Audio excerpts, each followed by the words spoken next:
Hello everyone, welcome back to my channel. In this video, I'll be showing you how to arrange a paper flower bridal bouquet.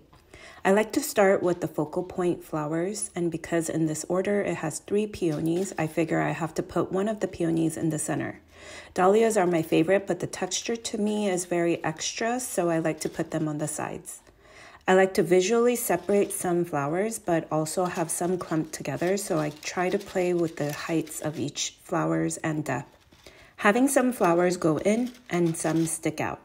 I'm also thinking since the peonies are the majority, I'm trying to put them more back so they blend in with the other flowers. I like to add the chocolate cosmos on the top as a flying flower.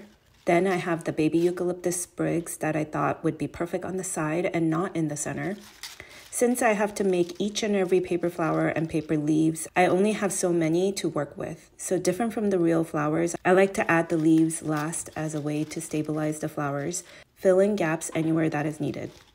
Some of my orders are entirely up to me to design and some are very specific, so I try my best to work with what I got. Lastly, tie it all together with floral tape and adjust after taping it down. Then I wanted to show you my favorite way to make my own ribbon with chiffon fabric. I cut a little on the end with scissors, then I tear the rest with my hands. Tie this onto the bouquet.